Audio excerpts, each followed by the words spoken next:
Hi, hello, how are you? I am Scout, and today I'm going to be going over my winter reads. So this year was kind of different for me because normally I don't read a ton during the winter, but I ended up actually reading 10 books.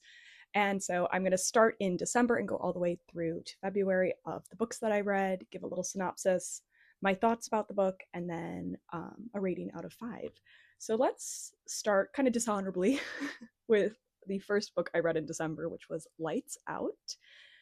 I read this book for my genre investigation video, which was where I investigated the romance genre. And you can hear my full thoughts in that video. But I did not like that book. I thought it was really poorly written. I should probably tell you what it's about, but it's not really about anything. There's like no plot. I mean, technically, there's a plot, like legally, there's a plot, but like, there's no plot. The basic plot is there's a girl who likes thirst TikToks of guys wearing the ghost face mask. The author is not saying the ghost face mask, I think, because she did not get the copyright from Fun World, but like it's the ghost face mask. I don't like it's clearly the ghost face mask. She's like into it and she keeps leaving her little comments on one of the videos, and the guy who's making the videos actually is a stalker and starts stalking her. And they develop a relationship. Oh, and there's murder and the mob. Um, that all seems really random and like not like really disjointed, and that's because it is. Um, the book's really bad. It's really written. I guess the best way to describe it is it's really written like you're supposed to consume it while also consuming multiple forms of media at the same time. Like as I was reading it, I kept thinking, oh, I think they want me to be reading the book while also having my TV on, playing a YouTube video, while also having a TikTok on, while also having the radio blasting. Like there's nothing there. There's nothing there. I just really disliked this book.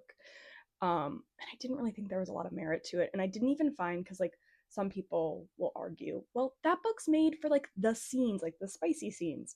But I would even argue that they weren't very good. Like because the writing was so poor, those scenes weren't very interesting. And I have read scenes where I'm like, oh, okay, like this isn't for me, but I get it. I wasn't getting it. I was lost. I was like dragging myself to the finish line to read this book. Like I was having some very negative feelings about this book. Um, so as you can tell, I did not like it. So I think if I was giving it a rating, I think giving it 1 star is too generous. This is a 0 star book. Um, like I wouldn't even say, oh, if you like romance books and you don't really care about the like no, there are better romance books. Like I know there are better romance books, even though I don't indulge in the romance genre. There is better out there for you, girl. Like, please don't read that book. And maybe the author is better with other books. I've thought about doing a series where I do author redemption, where authors that I've had very, very negative reactions to, reading a second book by them and seeing if it changes my mind. I would be willing to try another one of her books and like hope that it's better written, because I know she's written more than one book. So I'm like, maybe this one was just kind of rushed. I don't know. I this book is really bad. Okay, let's move on to a book that's like really good, which is Wuthering Heights. That's the next book. That's the book I read in December as well. I loved Wuthering Heights. I read it because it was for my book club. That was the book that was picked. And I was really excited to read it because I know there's also that movie coming out. I'm not going to see the movie. I'm not interested in it. I know that it's half of the book, and I've heard that it's barely that half of the book. And I'm just really uninterested in whatever's going on with it. Um, Good for everyone else. Like, that's a good for you. It's not for me.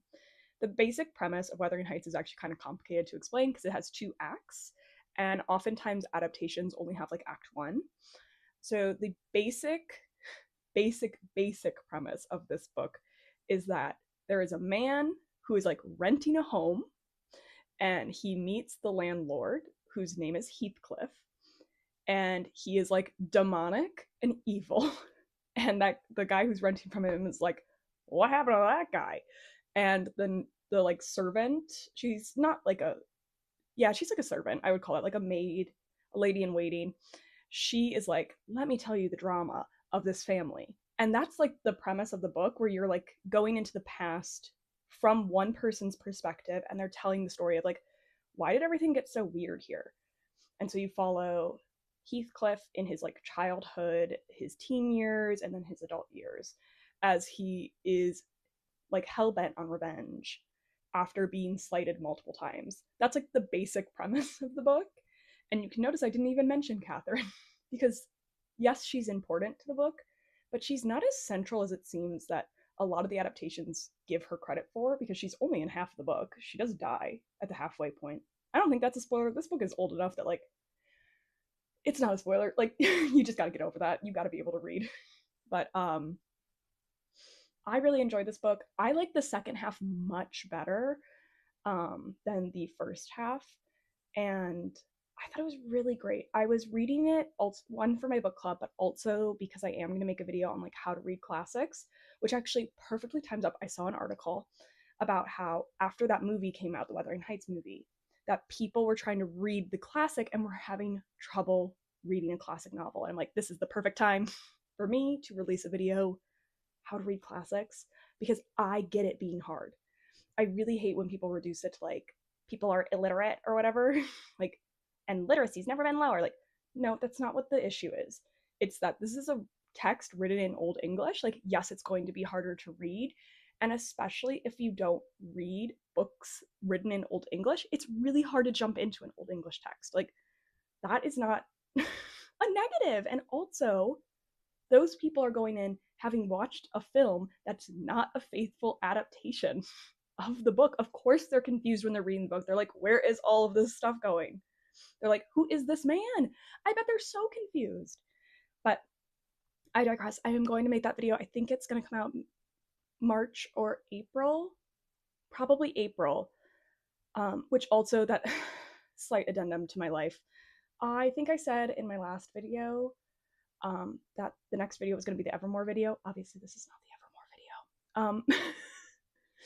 That's because I filmed that video and thought it was going to be coming out a little bit later, because I get really busy with work around this time, so I was pre-filming. So I messed up when that video, the romance one, was going to come out, kind of. Basically, I just kind of messed everything up because I was pre-filming and I had scheduled everything out. So I just kind of messed up what ones were coming in order. And so the Evermore video is coming in April. I don't know why I said in February. Things happen. But that one is coming. It's just coming in April. But I digress. We're back to Wuthering Heights. I think in April you'll get tips on how to read a classic and the Evermore video, which will both feature Wuthering Heights, because I think both of those are really great examples. But let's move into my next month of reading, which would be January. This is when I read the most books. I read 6 books, and they were great. I had like a really overall positive experience this month. I started off really well with God of the Woods by Liz Moore. This was also for my book club. I read this in 2 days, which might not sound very impressive. If you've seen the book, you know that that is impressive. It's a ginormous book. The basic premise of God of the Woods is that a owner of like a summer camp, their daughter goes missing at the summer camp. And it kind of mirrors the past, because like years and years back, their first son also went missing at the summer camp. And so it's like a mystery about like what happened to these people, what's going on in their lives, and it's flashing back and forth in time. I loved it. I loved it so much. Like, it was so good. I found the characters really interesting and really compelling. I did figure it out like considerably before the end, but I think that is also like, I like mysteries and thrillers, and also I don't knock that from authors. Like, if I can figure out the ending, I don't think that's a horrible thing, because that means that you're laying the groundwork. I really hate a book where it's like, and you would never figure it out. Like, I'm not interested in a mystery book that I can't solve myself. And I'm okay with like a clue being withheld until the very end that like puts the pieces together, but I should be able to go, oh, I think it might be this person. Like, I should be able to make like parts, but not necessarily connect to the whole thing. I'm fine with that. And this book did that really well. So I really liked that. I thought it was super interesting. And I love like time period books. So that was really great. Overall, I just thought this book was so fun. And I would give it a 4.5 out of 5 because I wouldn't reread it. And always my rule with 5 out of 5 is like, they're my new favorite. I want to reread it. I'm not going to reread this book because mystery books rarely make it into the reread for me because I'm not super interested in rereading them all the time. I just realized I did not give a rating to Wuthering Heights. Personally, for me, it would be a like 4 out of 5 because it's a great book. Again, not reading it again. And there were lulls in the book where God of the Woods was like kind of going the whole time. So just for Wuthering Heights, that's a 4 out of 5. God of the Woods, 4.5 out of 5. That does not mean that one of them's inherently better. It's like my personal opinion. But okay. Now on to the next book, which is It Girl, which is the life and legacy of Jane Birkin. I read this not knowing anything about Jane Birkin. I knew that there was a purse named after her and that she was like a style icon. Like, that's what I knew about her. I did not know she had a music career or an acting career. I didn't know any of this information about her. It was so interesting to read. The author, I've read one of her previous books. I read Glossy, which I actually really liked. I know that book is a little bit divisive, but I personally liked it. It Girl was a little bit harder for me because I had so little background knowledge going into it. And sometimes I was a little tired of some of the things going on, especially as a person who reads a lot of memoirs and biographies. A lot of biographies about people from this time period have a lot of the exact same beats, which, like, I'm not going to be mean about like, oh, these people all live similar lives. It's just sometimes it's not fun to read about someone being abused by their partner. Sorry, I don't love reading about that, and that tends to be a feature in a lot of these memoirs and biographies. I found the book really interesting at points, and at other points really a slog. And that happens when you're listening to someone's like life story. Like, parts of their life is like go go go and other parts are kind of slow. It did not hit the upper echelons of my biography and memoir collection that I really have. So I would rate it like a 3 out of 5. It was good. I recommended it to a friend. But it wasn't like my favorite book. Okay, so next we're going to talk about Brutes by Diz Tate. I really hated this book and I really wanted to like it. This book I had been saving to read because I was like, I want to read it when I'm like in the right headspace for it because it's going to be so good. And then it was really bad. And that's awful. Like, that's not how I wanted to feel about this book. The basic premise is a televangelist's daughter goes missing in a small town in Florida, and these like gang of girls and then like one boy kind of like watch over the missing case, and like we get to see flashes of their future. That's the basic premise. So it becomes surreal partway through, which I think is a really bad choice to do. It needs to either be surreal the whole way through or like ramp up in its surrealism, and it didn't really do that. It just like suddenly became surreal, like suddenly the rock is biting you and like growing teeth, and that's kind of weird. And that was like at the very very very end, so I just had some issues with that. Which also, it's not marketed as surreal. If it was, I would not have any qualms with that because like that's on me for not reading the marketing, but it's not marketed as surreal. I keep pointing like it's on my shelf. It used to be on my shelf. I did get rid of it. Like, this book disappointed me so much that I was like, I cannot have this in my house anymore. Like, I am so angry that this book exists. Like,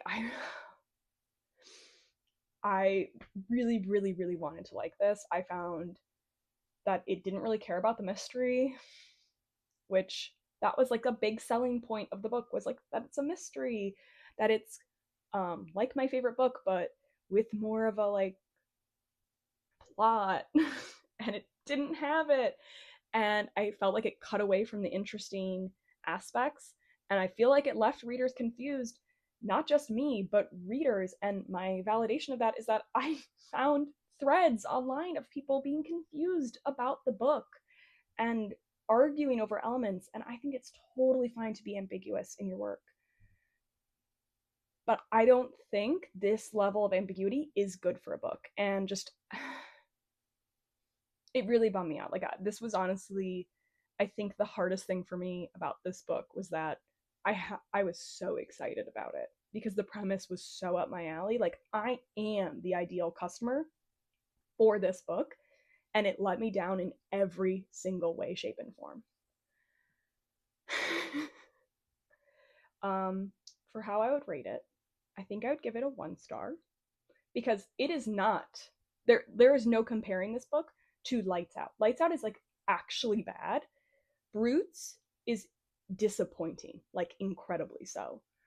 So like that's a 1. It makes me like frustrated to think about this book because like like, it had so much potential and I feel like it really faltered.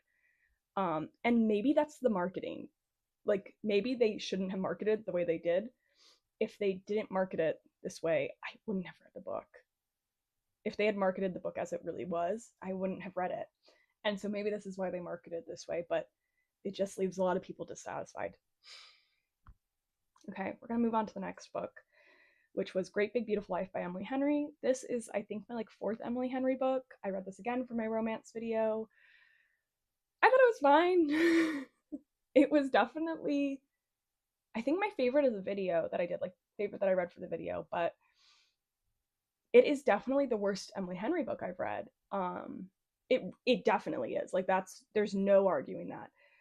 The basic premise is that it's 2 authors who are being optioned to write the life story of like an old tabloid heiress, and they're competing and they fall in love. It's literally it's not Emily Henry. It's literally Evelyn Hugo with the same twist at the end. And that was kind of my biggest issue with it, is that using the exact same premise as another book, except for adding a romance, I think is a problem. Especially when you take the same twist. And when you do that, the unfortunate thing that happens to you is that your book like gets measured at the same as that book. And I think The 7 Husbands of Evelyn Hugo is better executed. And I don't usually say stuff like that. And I like Emily Henry like a lot. I have like a signed copy of one of her books that I bought in advance. Like, so I like this woman. I just think this book was really not it. And I think what was happening was she was trying to branch away a little bit from romances. And I think that's a real disservice because I think her powerhouse is making likable characters who are interesting. The best part of Big Beautiful Life, in fact, was the romance. The rest of the book kind of felt weak. So I just not super interested in it. It did make me officially put Emily Henry in the category of I don't buy her books. I'm only going to check them out from the library. Like, I was just like so about the book. Also, the last chapter, if you have not seen that video of me talking about the romance books, the last chapter like ruined my life. I had a friend who watched that video text me and she goes, "Is the gagging real or is that like a joke?" Because I started gagging in the video talking about the last chapter. I was like, no, that's dead serious. Like, I actively was like, I had to pause filming because I was going to throw up because I was so disgusted by the last chapter of the book. Which, like, that's not how an Emily Henry book should make you feel. I hated it. I hated the last chapter of the book. I would have ripped it out if it was my own personal copy. Like, ugh, it's so gross. I can't even talk about it because it does make me feel like genuinely nauseous. It was so gross. Shout out to Emily Henry. I know that wasn't her intention, but good job, girl. You made me feel something. Review of this book. You know what? I'm gonna put a 3 out of 5. Because it's not a favorite of mine and it's not one I'm gonna reread. Okay, the next book that I'm gonna talk about is Exit Lane. And this one I also read for the romance video. This one I liked least than Great Big Beautiful Life. I think it was really well written. Like, this is genuinely a really well written book. I just wish it wasn't a romance. I just think that it's not a good romance because you don't want the characters to get together. So it follows two people who are from Iowa. They're like graduating from Iowa University, and they both are going to New York, so they drive together. It's When Harry Met Sally, and they basically time jump around with these two people and their relationship with each other.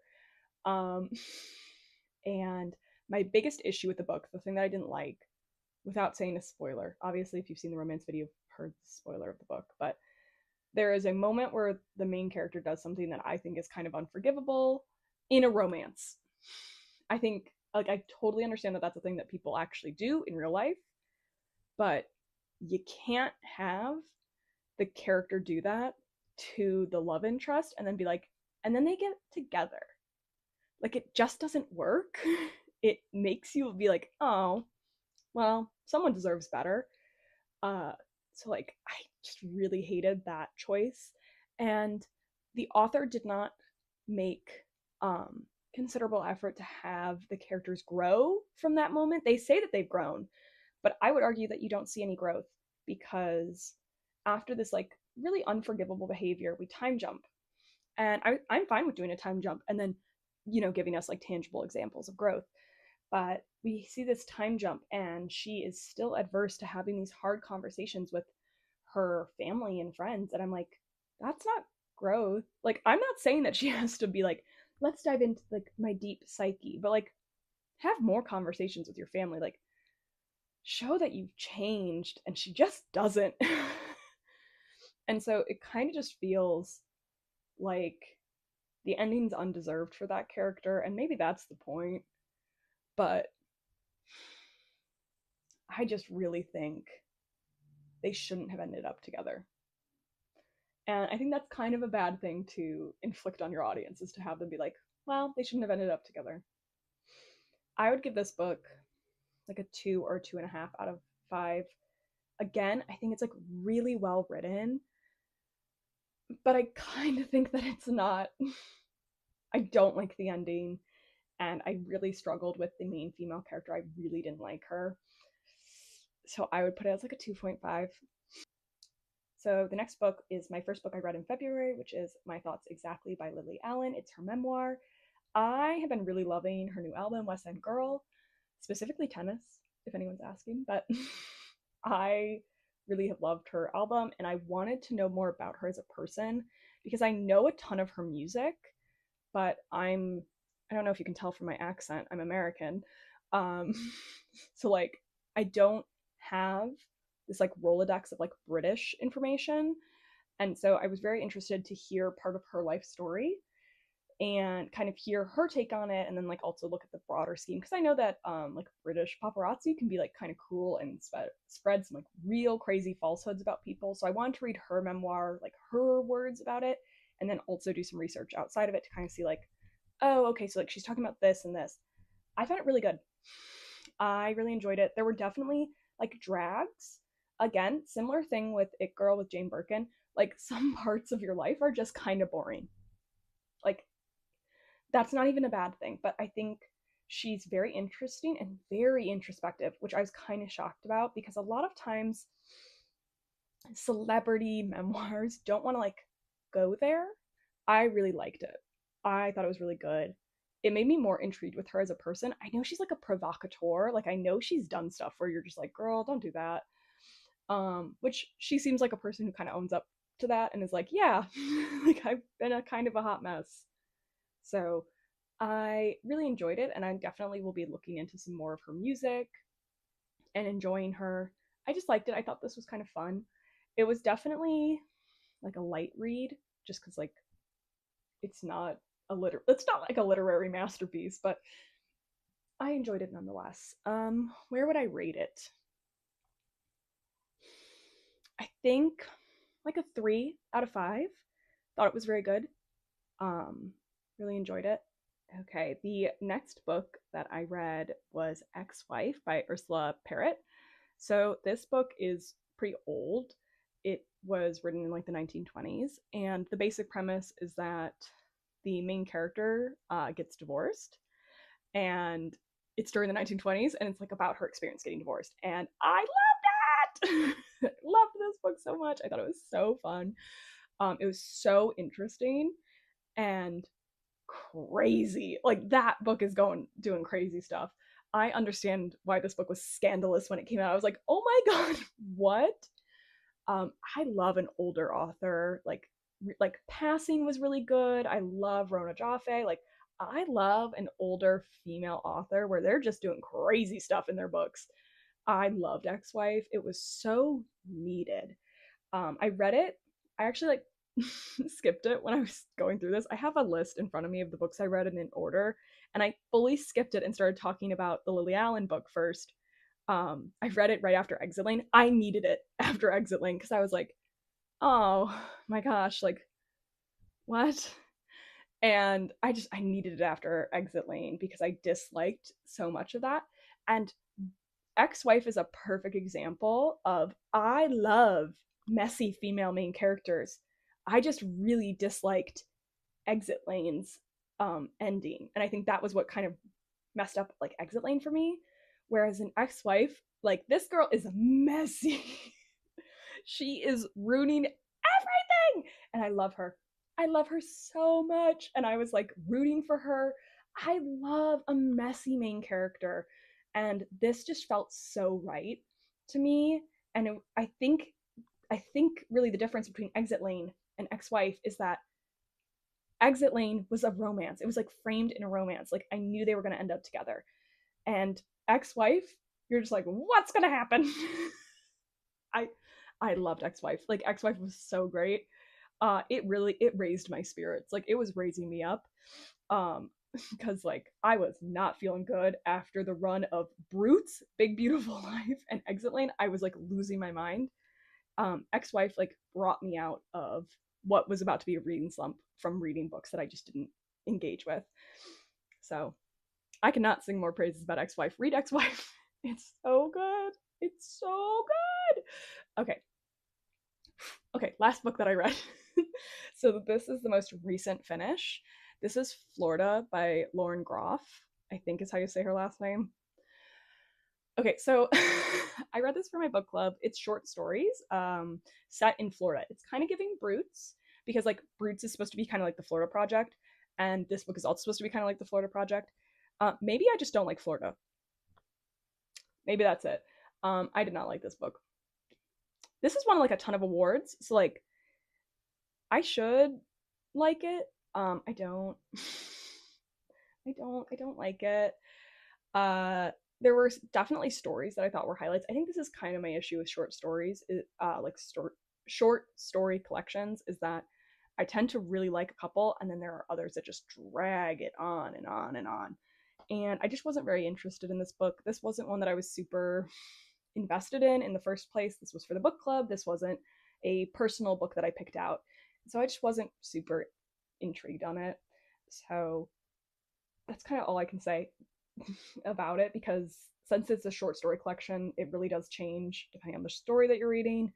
I thought the first story was really promising, and then I felt like it teetered pretty drastically tonally, like between them, and it just wasn't for me.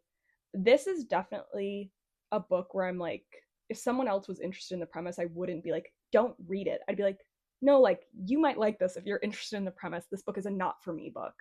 Like 100% this is a not for me. It's like very well written, but like not for me. Which I think more people need to get in the habit of like advocating for, of like, it's not for me, but like that's fine. Not everything that you like or dislike has to be bad or good. Like it's okay for it to just not be for you. Like I think Exit Lane is a perfect example of that's not for me. That book is not bad. I think for me it's badly doing a romance, but it's not bad. Like I think the author is clearly talented. God, I really don't want people to get the impression that I thought that was like a bad book. Like it's just not for me. um okay.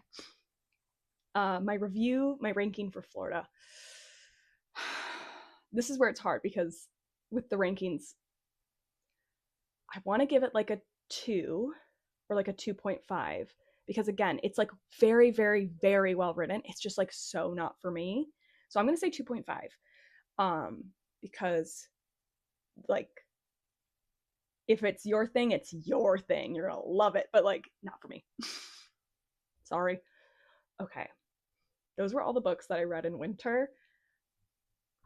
I can't believe that took so long to go through. Um, I'm so excited for the upcoming videos. My birthday's in March, and so I think I'm gonna post a video of like books that I got for my birthday, like kind of like a haul. And then we'll probably be also posting an unhaul because I like to get rid of books if I'm bringing new books into my home. And then also, hopefully, we'll have the Evermore video and the How to Read Classics in April. So lots of things to look forward to. Very excited. I hope you guys have a wonderful day and bye.